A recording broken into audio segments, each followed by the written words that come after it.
So for my latest video, I thought I would do this book review of the latest book I just read, which is 100 Years of Solitude by Gabriel Garcia Marquez.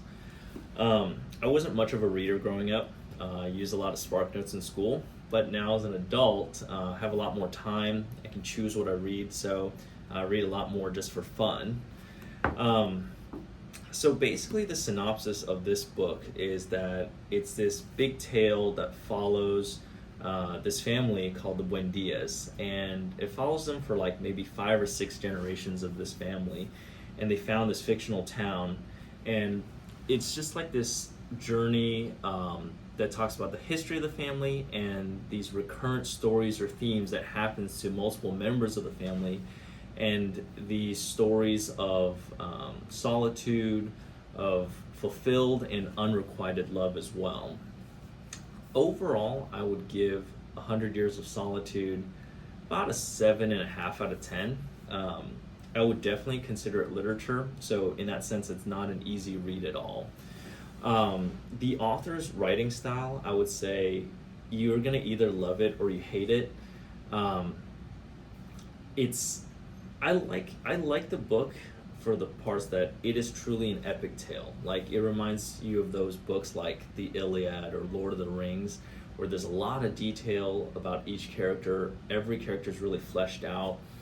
Stories within the book, like stories, anecdotes, they're all very interconnected, and most of them come back full circle, so it leaves you with this kind of satisfying story that has a closed loop to it. Why this book is not a 10 out of 10 is it's very expository in nature, and that has to do with the writing style of this author, Marquez. And what I mean by that is that it's just a lot of facts and details that get thrown at you. There's very little dialogue. I would say it happens maybe 1 out of 10 pages or so. It's not a plot-driven book either, so there's not going to be like really high highs and low lows. It just kind of slowly maneuvers around its central themes, these recurrent themes of solitude, family dynamics, etc. The author, he really likes this like floral prose.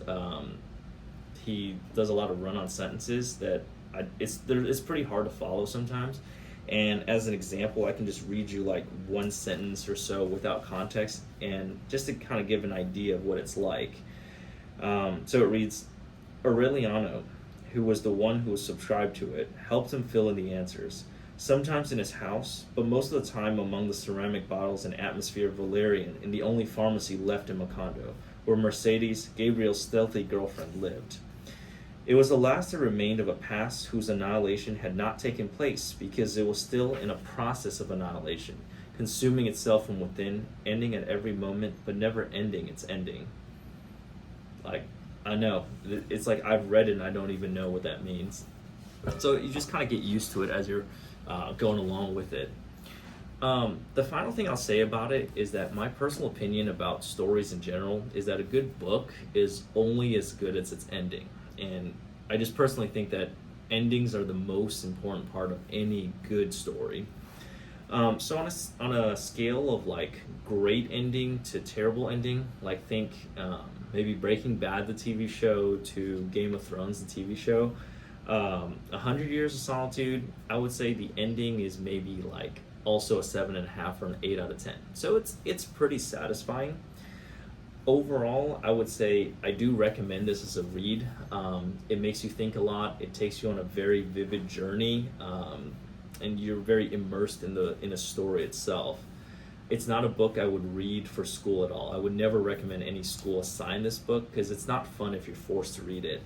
But I did enjoy it, and I thought it was worth my time. If you have read this book before and you have opinions on it, I'd love to talk to anybody about it. But overall, thanks for watching.